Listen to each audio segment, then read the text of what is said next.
Salut à toutes et à tous et bienvenue dans Un Monde de Bulles, la seule émission entièrement dédiée, dévouée, consacrée au 9e art, à la bande dessinée et à l'ensemble des univers graphiques. Nous allons aujourd'hui célébrer l'histoire dans la bande dessinée, l'histoire et la bande dessinée. Et nous avons choisi un lieu à la fois magique, historique, empreint d'histoire, un lieu aussi sur l'apprentissage. C'est ce Muséum national d'histoire naturelle dans la Grande Galerie de l'Évolution. Vous pouvez voir sur ces images des collections uniques au monde. Et je vais évidemment parler de tout ça dans cette émission de l'histoire et de la bande dessinée avec des invités, des sujets. On va commencer avec toi, Jean-Pierre Pécaud. Comment vas-tu? Ce lieu t'inspire-t-il? Bonjour, bonjour. Ça faisait une éternité que je n'étais pas revenu ici. C'est toujours aussi magique et merveilleux. C'est un des plus beaux musées de France. Et vraiment, on a l'impression d'être dans une espèce de rétro-futur 19e. C'est extraordinaire. C'est un lieu un peu d'enfance et puis de plaisir d'adulte, quoi. Ah oui, moi j'y suis allé adulte en fait, hein. Je n'y suis pas allé enfant. Mais j'y suis allé plusieurs fois adulte et c'est vrai que. Mais en accompagnant des enfants, bien sûr, c'est le prétexte. Mais c'est toujours, non, c'est toujours une grande joie d'être ici. Donc ce lieu a été rénové il y a quelques années. Il est signé des architectes Paul Chénétov et Berja Huydebro et une mise en scène de René Aléo. On va le découvrir petit à petit tout au long de cette émission, mais sans plus attendre, on va partir sur un sujet signé Nicolas Béard. Si je te dis Montespan, tu penses à quoi? Au roman ou à cette jeune femme qui a fait tourner la tête de Louis XIV? Plutôt à la jeune femme, plutôt à la jeune femme. Mais j'ai pas manqué effectivement de m'apercevoir qu'il y avait quelque chose qui était passé récemment dans les bacs des libraires sur ce sujet. Voilà, donc Jean Telet, que vous connaissez, que vous avez découvert à la télévision il y a quelques années, est devenu écrivain. Il était auteur de bande dessinée aussi. Il a sorti un roman, Montespan, qui a énormément marché. Les éditions Delcourt l'adaptent en bande dessinée. On a rencontré évidemment Jean Telet qui nous parle de ça, Montespan. A tout de suite, ici, au Muséum national d'histoire naturelle.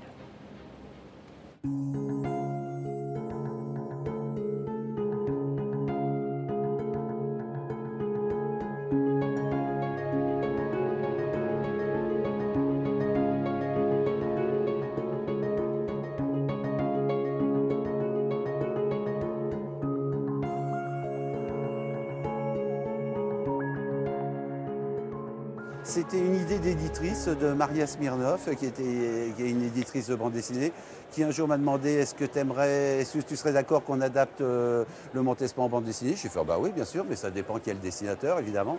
Et puis un jour, elle m'a dit ah, je pensais à un dessinateur, je sais pas si tu vas être d'accord, je pensais à Philippe Bertrand. Je fais, Philippe Bertrand, mais c'est mon copain depuis 30 ans et tout, comment j'ai pu ne pas y penser? Mais ce qu'il y a, c'est que Philippe Bertrand, lui, avant le Montespan, a dessiné des choses très modernes, avec des trucs très sexy et très contemporains. Et donc, je n'avais pas imaginé qu'il pouvait faire quelque chose d'historique. Et justement, ça arrivait pile au moment de sa carrière où il avait envie de changer de style, de faire quelque chose sur l'histoire et de dessiner comme les gravures de Boss ou d'Israël Sylvestre ou Callot, des trucs à la plume et comme ça. Et il était en train de lire le Montespan quand on lui a proposé. Et alors du coup, il a tout de suite dit oui. Et moi, j'étais incroyablement enchanté.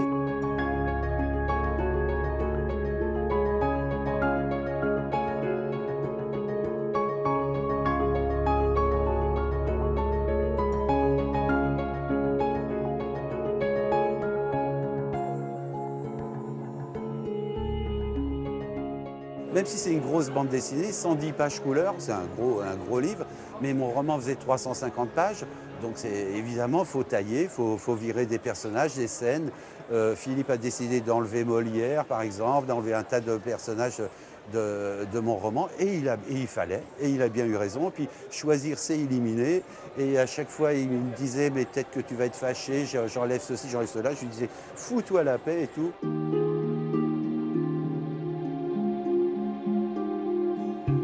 Ce qui est bien avec Philippe, c'est qu'il s'est vraiment approprié le Montespan. Et il en a fait... son livre est différent du mien. Le mien était beaucoup plus cru, beaucoup plus dur, beaucoup plus voyou. Lui, il en a fait quelque chose de plus doux, de beaucoup plus charmant, de plus élégant. Le Montespan, dès qu'on le voit, tout de suite on l'aime, il est vrai. Et là, Montespan, il en a fait une bombe atomique où on comprend effectivement et le Montespan et Louis XIV. Quand tu vois passer une gonzesse comme ça, tu dis c'est à moi et tu tiens et il y a de quoi. Mais il a apporté beaucoup de charme, beaucoup de finesse, plein de qualités qui lui ressemblent à Philippe. Et il s'est impliqué dans le Montespan et c'est comme ça que c'est beau.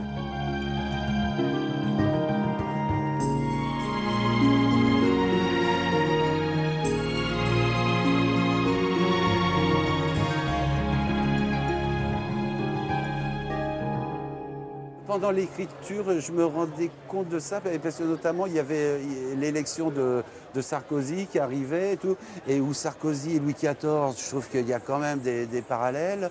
Tout comme l'autre, Louis XIV, il lui fallait la plus belle gonzesse de son temps. Le Sarkozy, il lui fallait une top modèle, forcément. Ils faisaient la même taille, les deux. Sarkozy adore à ce point Versailles qu'il a piqué le truc qui était réservé au Premier ministre. Enfin bon. Et en plus, en ce moment, les courtisans, putain, ça manque pas, surtout à gauche. Les lécheurs, il y en a comme à l'époque de Versailles. Et donc, je crois que c'est aussi une des raisons du succès de ce livre, c'est que les gens font un parallèle entre maintenant et Louis XIV. Et moi qui n'ai pas voté pour Sarkozy, je le remercie de tout cœur parce que je crois que la réussite de ce livre lui doit beaucoup. Il doit beaucoup.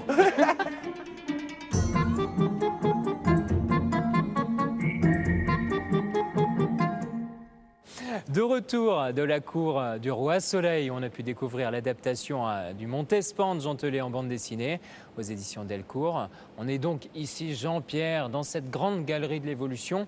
Une nouvelle fois, tu modifies ou tu remets l'histoire un peu à ta sauce avec Jour J. C'est ta nouvelle collection. Tu t'amuses une nouvelle fois. Tu n'aimes pas la vraie histoire, tu aimes l'adapter. Ah si, au contraire, ouais. Justement, c'est parce que j'adore la vraie histoire et là je ne modifie pas, j'expérimente. C'est de l'Uchronie en fait et c'est de la chimie historique en fait.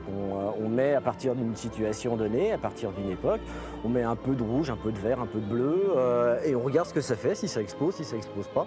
En fait c'est une expérience de chimie historique à partir d'un événement donné. Alors là on a commencé avec « Et si les Russes avaient remporté la course à la Lune ?» On va en faire d'autres. Et à ma connaissance, ça doit être la première fois qu'en BD on fait une série chronique comme ça, avec donc avec des bases très sérieuses. Hein. On part avec des éléments tout à fait historiques, tout à fait sérieux. Et puis après, on modifie effectivement, on se demande ce qui serait passé si. Alors, on voit sur cette première couverture un homme, ou en tout cas quelqu'un sur la Lune, un scaphandre avec ce drapeau qu'on n'a pas l'habitude de voir effectivement hein, sur les photos officielles de l'histoire qu'on connaît, en tout cas nous. Voilà. Comment tu as trouvé cette documentation? Je ne savais pas que les Russes étaient presque arrivés sur la Lune avant les Américains. Alors ça, il faut dire que la série Jour J, c'est toute une équipe en fait. Je ne suis pas tout seul à scénariser, il y a mon ami Fred Duval qui scénarise avec moi. Pour les couvertures, là, la chance qu'on a eue, c'est qu'on a effectivement notre vieux complice Manchu, qui est un fanatique total de tout ce qui est aérospatial, fusée, etc. Et qui, lui, avait une pièce entière de documentation sur les scaphandres russes de l'époque, etc., etc. Donc là, on tombait en plus, on n'a eu aucun problème de documentation parce qu'il avait vraiment tout sur place. Et donc, à partir de cette documentation, les lectures, on s'est aperçu très rapidement que la course à la Lune a été gagnée par les Américains de manière, la manière qu'on sait, ça s'est joué à 6 mois près, ou à 1 an près en fait. Et à 2-3 accidents de Soyouz qui n'auraient pas dû avoir lieu et qui ont retardé le programme spatial russe, puisqu'en fait toute la course à la Lune, c'est les Russes qui la font en tête, et c'est juste à la dernière limite que les Américains passent et envoient Apollo 13 sur orbite. Donc à la fois tu te sers de l'histoire réelle, c'est ta base, à la fois de la documentation et puis de la base scénaristique, et après tu crées toi tes propres histoires. Mais comment finalement on recrée l'histoire? On essaye là, alors il y a plusieurs possibilités. Il y a effectivement, je sais que dans le grand jeu par exemple, ou dans l'histoire secrète, où je suis aussi sur des bases historiques, j'invente une histoire qui n'a aucun rapport avec la réalité. C'est quelque chose de totalement fantasmé, c'est avec loups-garous, vampires et autres bestioles amusantes. Là, ce qu'on avait voulu faire, c'est vraiment partir d'une base historique et la suivre complètement. C'est-à-dire qu'on s'est acharné à trouver des possibilités réelles. Les Russes sur la Lune, c'est une possibilité. La construction de bases lunaires dans les années 70, c'est une possibilité. Le fait que la guerre froide continue à la même époque sur Terre, c'est quasiment une évidence. Donc à partir de tous ces éléments-là, on construit une histoire, mais en se mettant des bornes très précises, de manière à ce qu'effectivement on ait une réalité alternative qui aurait pu se passer, effectivement. Mais ce qui est compliqué, j'imagine, c'est d'être finalement crédible. Ah, c'est ça qui est sympa. Ouais. Parce que ce qui est étonnant, c'est que cette bande dessinée, par exemple, pour un gamin, en dehors des adultes que nous sommes, mais pour un gamin qui ne connaît pas forcément l'histoire, il pourrait se dire, mais c'est un fait historique finalement. Ah, si on réussit ça, c'est qu'on aura réussi au pari en fait. Parce que, effectivement, le pari, c'est d'avoir une histoire alternative tout à fait crédible. Ce qui va d'ailleurs nous poser des problèmes qu'on a commencé déjà à se poser dans les futurs tomes de la série. C'est qu'il y a effectivement des sujets qu'on va vraisemblablement éviter pour ne pas avoir ce type de questions et ce type d'incompréhension du lectorat. Et donc il y aura vraisemblablement des périodes qu'on ne traitera pas parce qu'on considère que justement il y a des limites à l'Uchronie, quoi. Et puis il y a des limites peut-être aussi parce que certaines histoires, la conquête de la Lune, bon, c'est plutôt jovial, c'est plutôt agréable, mais il y a des histoires effectivement qui peuvent blesser certains peuples ou certaines personnes. Donc il y a des choses, j'imagine, que tu te refuses de faire, évidemment. Tout à fait, tout à fait. C'est vrai que l'Uchronie la plus célèbre quand on parle d'Uchronie, c'est de se dire et si les nazis avaient gagné la guerre. Bon, moi personnellement, je pense que c'est déjà une Uchronie qui n'est pas possible parce que vu l'idéologie totalitaire et une idéologie de mort des nazis, c'était pas possible qu'ils gagnent la guerre. Mais même les conséquences ne m'intéressent pas. J'ai pas envie de traiter cette histoire-là. Par contre, on aura quelque chose qui sortira d'ici quelques mois, qui est et si les Allemands avaient gagné sur la Marne en 1914. Qu'est-ce qui serait passé? Ça, c'est tout à fait une possibilité aussi. Ça s'est joué à quelques cheveux près. Et les conséquences amènent une Europe totalement différente. Bon, et ainsi de suite. Mais c'est vrai qu'il faut... L'histoire, c'est quelque chose qu'il faut manier avec précaution parce que on peut vite, effectivement, arriver à des thèses conspirationnistes, à des thèses négationnistes, à des choses comme ça. Et donc, il ne faut pas faire n'importe quoi. Il faut faire un peu attention. Jour J, l'histoire secrète, Monsieur Pécaud est un historien à sa façon. Oui, oui, tout à fait. Oui. Oui, à ma façon, oui, tout à fait. Tu le parlais tout à l'heure, il y a certains sujets sensibles qu'il ne faut pas forcément aborder. En tout cas, c'est ce que toi tu penses. Mais j'ai trouvé deux jeunes auteurs qui viennent de sortir Bloc 109 aux éditions Achilleos. Eux aussi refont l'histoire, mais à leur façon. Et si Adolf Hitler avait été assassiné en 1941, et si le Troisième Reich lui avait survécu, et si la bombe nucléaire avait été utilisée beaucoup plus tôt que prévu, ces deux auteurs, Vincent Brojas et Roland Toulouat, nous expliquent leurs histoires. C'est un sujet signé Nicolas Béard. À tout de suite.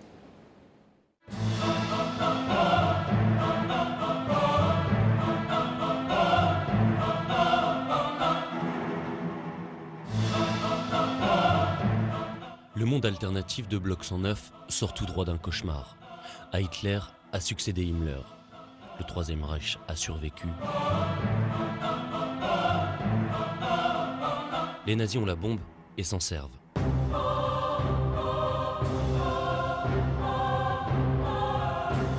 1953, le monde se divise désormais en deux blocs. L'Allemagne nazie et la Russie soviétique, deux dictatures qui se livrent depuis 10 ans, une guerre sans merci. Le point de départ, c'est 1941, c'est l'assassinat d'Hitler. À partir de là, tout change. 1953, l'album se passe sur 7 jours et c'est un peu la fin de ce monde alternatif. C'est comment ce monde alternatif va changer, définitivement. Je vous raconte comment le monde, tel que vous ne l'avez pas connu, comment il s'est terminé. C'est quelque chose qui me plaisait, patouiller un peu l'histoire, de mettre des personnages réels, d'autres moins réels, et de les mélanger, c'était vraiment un exercice qui me plaisait. Ça nous laisse un terrain de jeu immense, de 12 années, avec la Terre entière comme terrain de jeu, où on peut développer plein d'idées, plein de choses. Dans un conflit enlisé, les soviétiques sont aux portes de Berlin. Le Reich connaît ses dernières heures, les combats s'intensifient. On est en pleine période de guerre et je pense qu'on a un peu le côté crédit illimité. C'est trouvez-moi l'arme qui me fera gagner, peu importe le coût. Donc se faire plaisir avec des projets qui n'ont jamais existé, des ailes volantes, et la fameuse exo-armure qu'on a mis en scène dans l'album, qui est venue assez rapidement. Et puis toutes sortes d'autres éléments, comme les fameux Sibériens, ces berserks russes avec des peaux de loup, et j'en passe, parce que dans l'album on a mis des tas de références. Acculés, les Allemands lancent l'arme du désespoir, une attaque virale.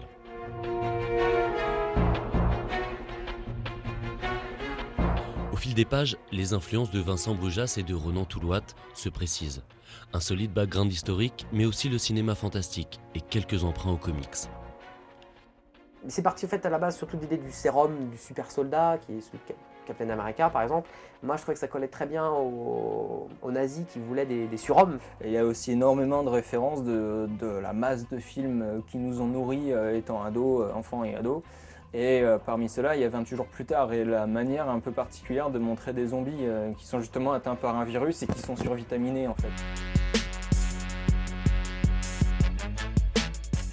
La machine nazie se déchire, divisée par des luttes intestines, les SS face au nouvel ordre teutonique, l'inflexible et mystérieux Zitek a pris les rênes du Reich et son obscure machination est sur le point d'aboutir.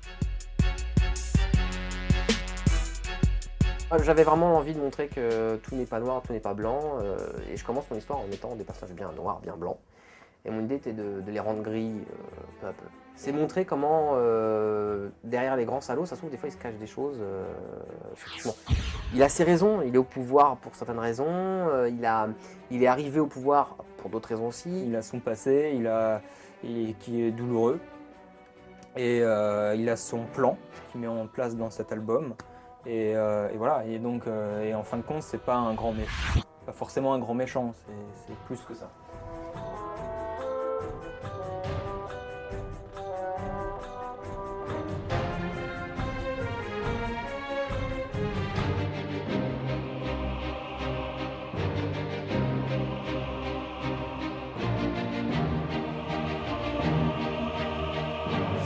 De retour ici dans ce lieu, on peut le dire, complètement fantasmagorique, le Muséum national d'histoire naturelle, la grande galerie de l'évolution, avec mon nouvel invité. Didier, tu ne fais pas partie de cette incroyable collection. Je bouge un peu encore. Voilà. C'est pour ça que je ne bougeais pas, mais jusqu'à présent, je bouge là maintenant. Voilà, tu es un auteur qui se remet en question, c'est absolument nécessaire. C'est obligatoire. Je pense qu'arrivé à un certain moment de sa carrière, l'auteur est obligé de se remettre en question. Sinon, il a tendance à se répéter.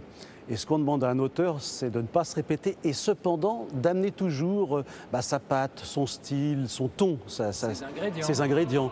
Alors c'est de l'alchimie, c'est-à-dire qu'on fait à chaque fois une recette avec quasiment les mêmes ingrédients, mais on rajoute un petit peu de poudre ceci, un petit peu de poudre de cela, et on fait une nouvelle histoire.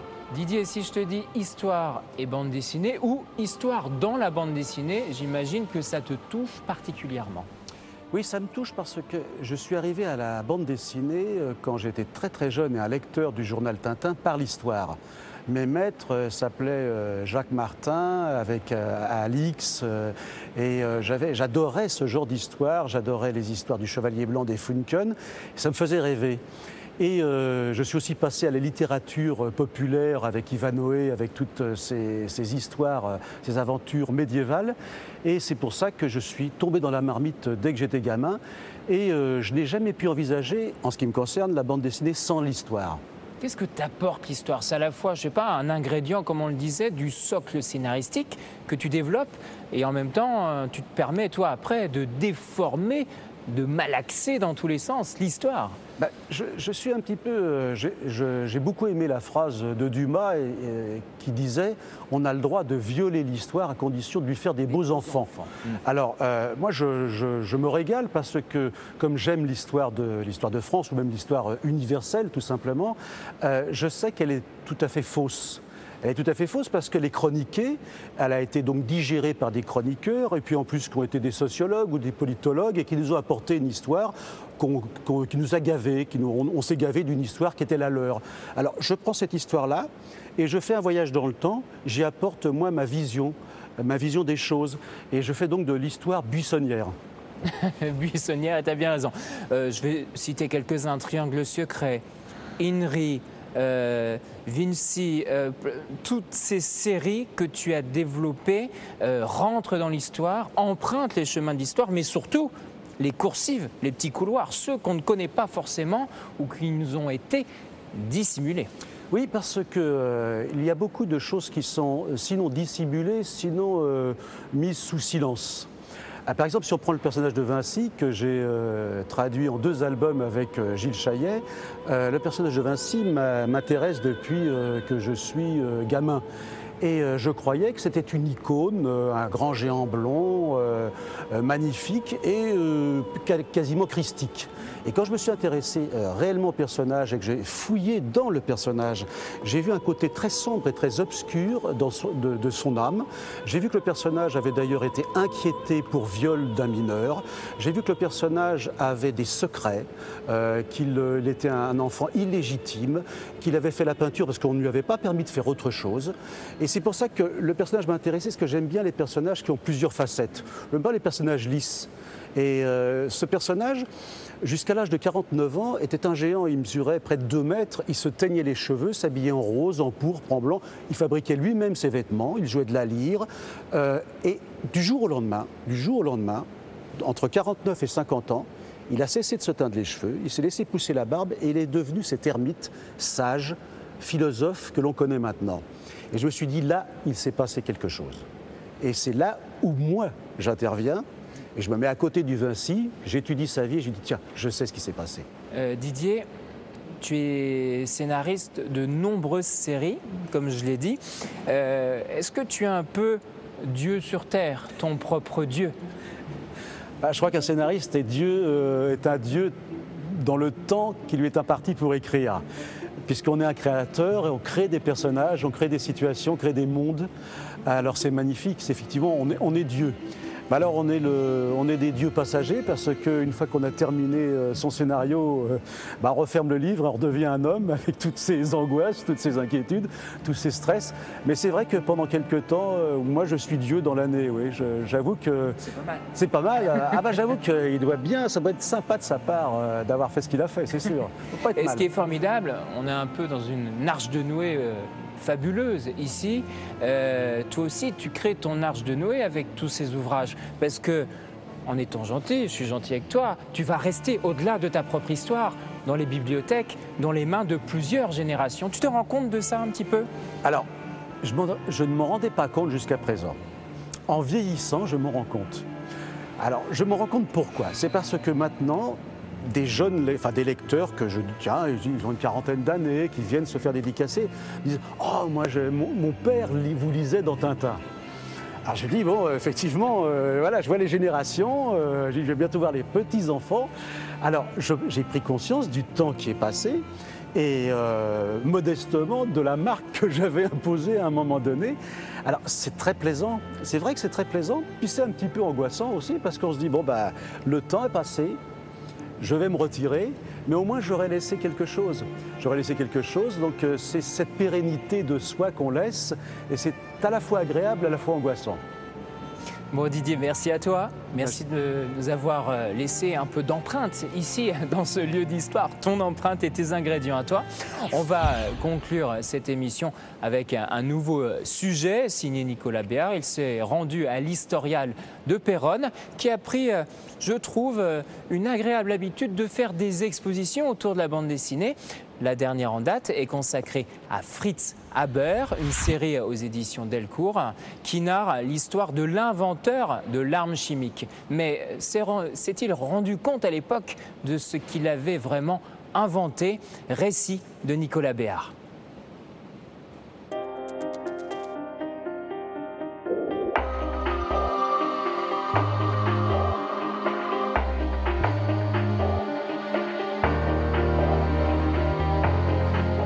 Qui a inventé ce qu'on a appelé le gaz moutarde, et donc il est le père de la guerre chimique.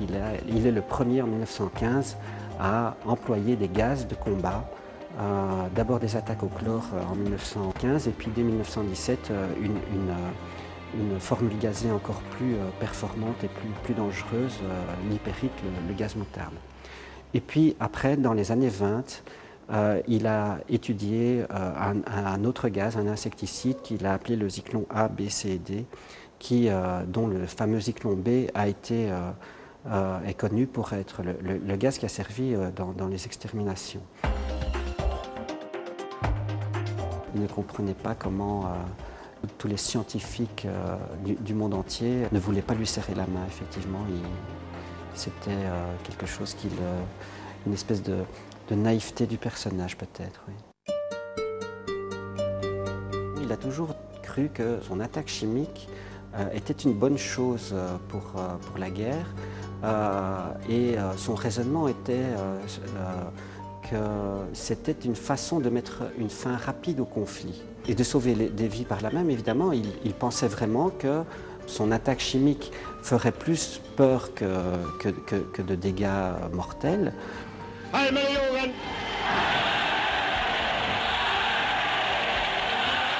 Le caporal Hitler, quand il avait 18 ans, s'est fait gazer et il a été aveuglé et il ne savait pas quand il allait recouvrir la vue. Et dans un de ses actes de son procès de son putsch de 1924, Hitler a eu cette phrase, il a dit « Je m'étais juré que si je recouvrais la vue, je me lancerai en politique ». Donc il y a une espèce de petite théorie du chaos entre l'invention de Haber et l'avènement de Hitler.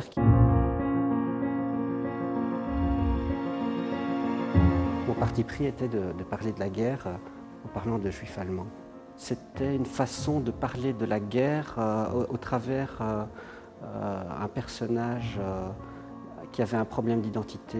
Il me paraissait tout de même important d'aussi expliquer ce conflit à travers des personnages qui n'ont pas de nation et qui paradoxalement étaient également extrêmement nationalistes. Fritz Haber était de ceux qui se prenaient vraiment et qui s'envisageaient vraiment comme un Prussien.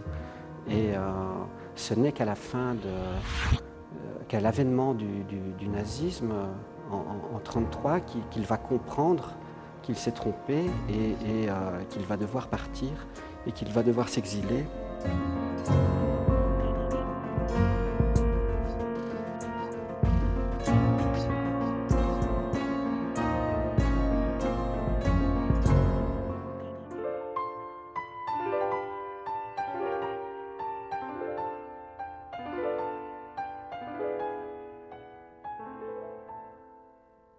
C'est la fin de cette émission d'Un monde de bulles consacrée à l'histoire et à la bande dessinée.